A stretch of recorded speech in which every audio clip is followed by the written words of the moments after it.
Welcome back to the channel, my brothers and sisters. If you are new, welcome and do not forget to hit that subscribe button. Before we get started, I would like to give all glory to my Lord, my Savior, and my God, Jesus Christ. All right. But yeah, we're gonna jump straight into it. As y'all can see in the title, uh, we're reacting to how the government work, the U.S. government. I know nothing about the government, but the greatest president of all times, which is Mr. Donald Trump. You feel me? If you know, you know. If you're a hater, keep watching. But yeah, let's jump straight into it. All right, like I said, I know nothing about how the government work. I know about Republicans and Democrats and independent. That's all I know. But yeah, let's jump straight into it. Let's see what we got. The United States government is structured around three main branches: the legislative, the executive, and the judicial. This design, rooted in the Constitution, ensures a system of checks and balances, preventing any one branch from gaining too much power. Hmm. First, we have the legislative branch, which is primarily responsible for making laws. This branch is bicameral, consisting of two chambers: the Senate, with 100 senators, and the House of Representatives, which has 435 members. Together, they What? debate and pass legislation, control federal spending, and have the power to declare war. Next is the executive branch, What? headed by the president. This branch is tasked with enforcing laws and administering the government. It includes the vice president, the cabinet, and numerous federal agencies. The cabinet consists of 15 departments, such as the Department of Defense and the Department of Education. That's a whole lot. Let me see. The cabinet departments. You got education, state, defense, transportation, homeland security, health and human services, justice. Interesting. What about the vice president? Each overseeing specific areas of public policy. Finally, we have the judicial branch, which Hmm. interprets laws and ensures they comply with the Constitution. At its core is the Supreme Court, the highest court in the land, along with lower federal courts. The judiciary has the power to review laws and executive acts. Did uh did Donald Trump get like persecuted by the Supreme Court or just federal court, or is it the same thing? Oh, it is federal court. So they got a lower federal court. Lower federal courts. So did he get like persecuted by the federal court, like the Supreme Court, the higher federal court, or the lower federal courts? Actions, ensuring that they align with constitutional principles. Together, these branches work in concert to uphold democracy, protect individual rights, and maintain the rule of law in the United States. The executive branch is the most visible and powerful branch of the U.S. government, led by the president.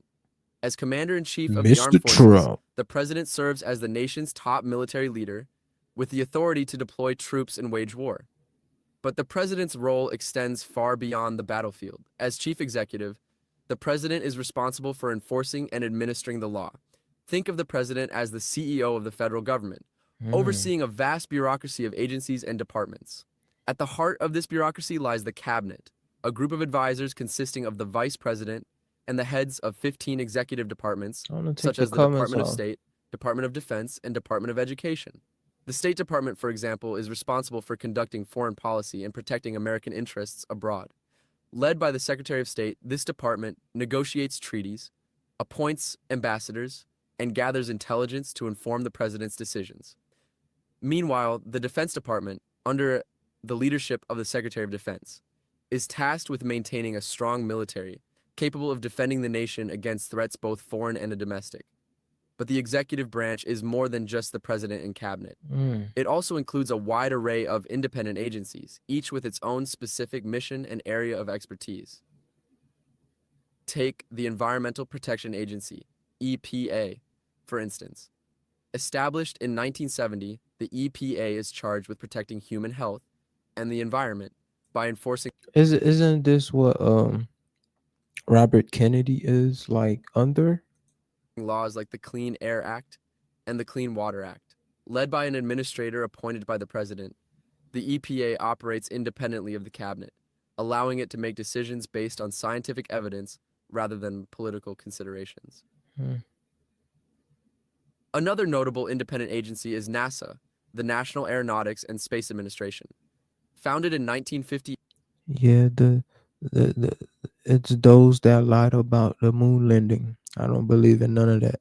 You can't get past the firmament. NASA is responsible for the nation's civilian space program, conducting research and exploration that pushes the boundaries of human knowledge. From sending astronauts to the moon to launching powerful telescopes that peer into the Lies. depths of the cosmos, NASA's achievements have inspired generations of Americans and reminded us of the boundless All potential deceptions. of human ingenuity. And then there's the CIA, the Central Intelligence Agency. The big As the dog. nation's premier intelligence agency, the CIA gathers and analyzes information from around the world to help policymakers That's where the make informed spies come decisions. from. Operating under the Director of National Intelligence, the CIA employs a vast network of spies, analysts, and support staff to monitor threats, track down terrorists, and provide early warning of potential crises. So while the president may be the most visible member of the executive branch, he or she is just the tip of the iceberg. Beneath the surface lies a vast and complex network of agencies and departments, each working to fulfill its unique mission and serve the American people. It's a system that may seem daunting at first glance, but one that has proven remarkably resilient and effective in meeting the challenges of a rapidly changing world. The legislative branch, embodied by the United States Congress, is the heart of American democracy. This bicameral institution, consisting of the Senate and the House of Representatives, is responsible for drafting, debating, and passing the laws that govern our nation. At the core of Congress lies the Senate, a body of 100 members, 2 from each state, who serve 6-year terms.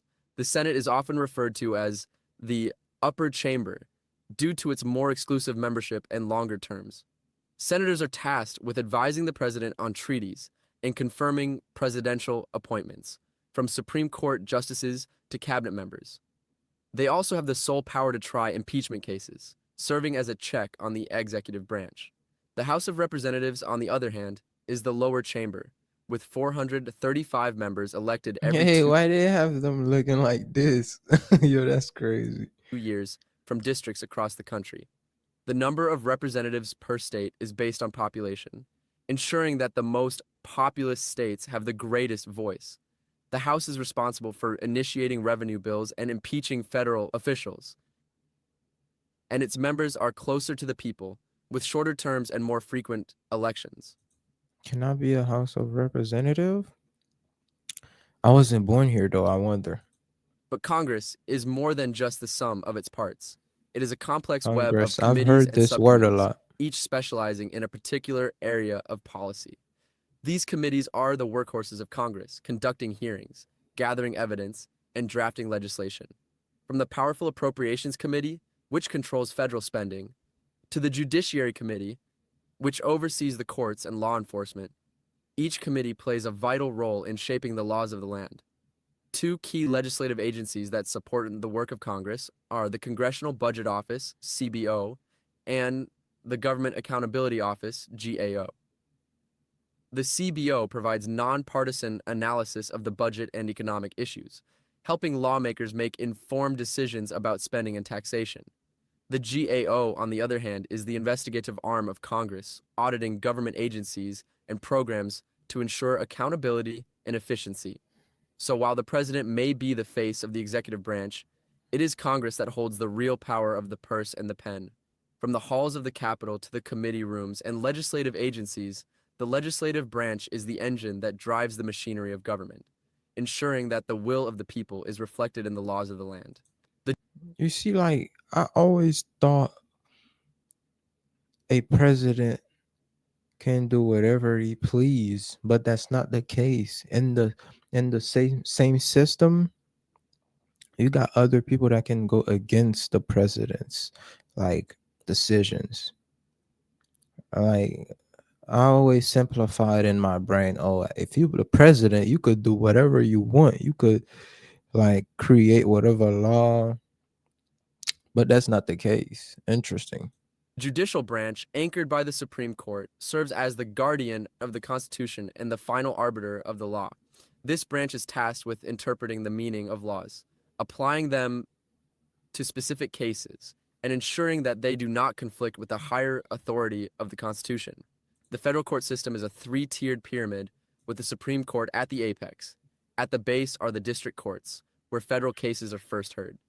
There are 94 district courts across the country, each with its own jurisdiction. If a party is unsatisfied with the district court's ruling, There's 3 different courts. So it's one of the Supreme Courts, one Supreme Court. Let me see. I want to search it up. How many Supreme Courts there is? Hold on, guys. This gonna be quick.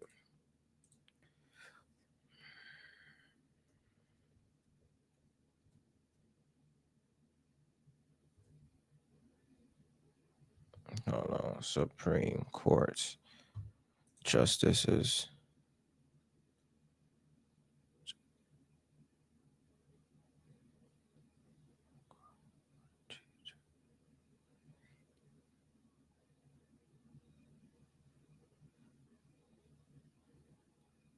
Nine? There are 9. Interesting. So there are 9 Supreme they can Courts. appeal to one of the 13 courts of appeals, which review the legal issues raised in the case. But it is the Supreme Court that has the final say. Composed of 9 justices, Yeah, including 9. 1 Chief Justice, the Supreme Court stands as the ultimate interpreter of the Constitution.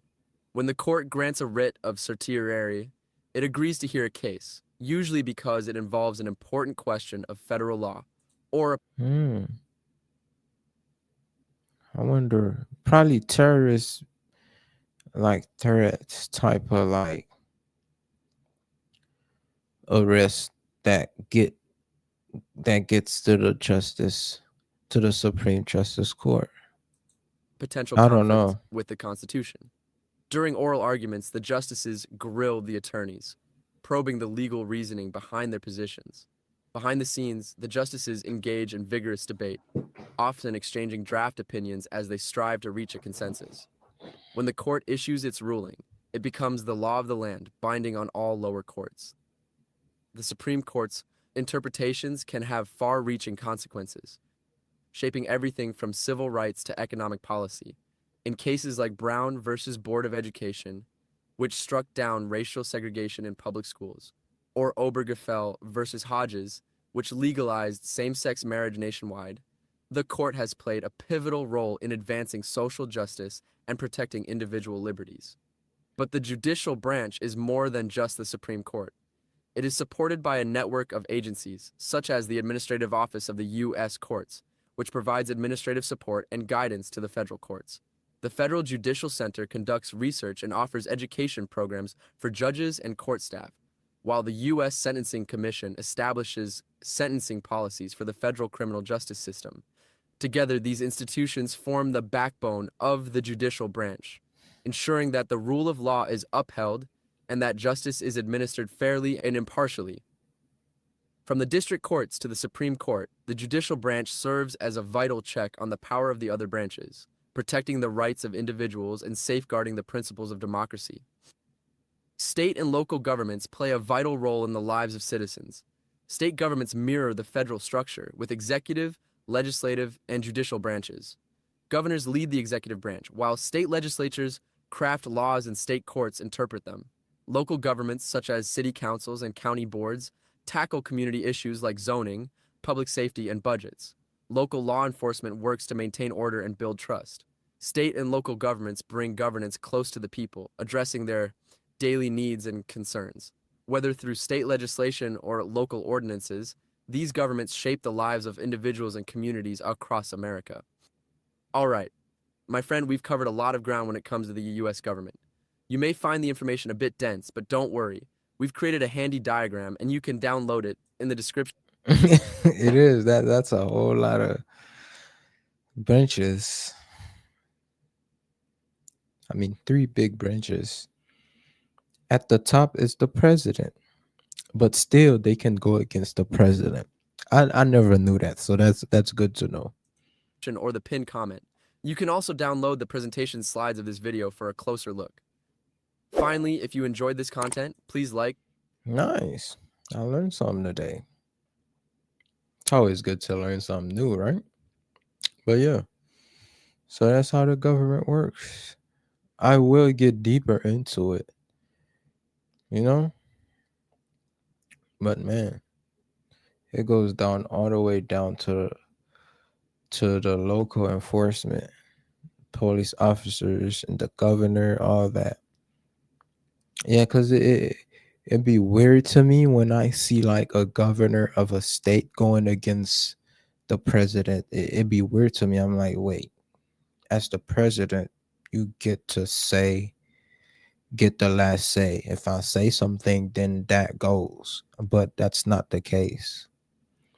But I wonder like if you get like some repercussion as the governor if you go against the president of the country, literally.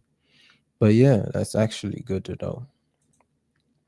Hey, I hope y'all learned some. And if y'all know more, let me know some I did he didn't like bring up in this video. Let me know in the comments, all right? But yeah, I'm gonna catch y'all in the next video.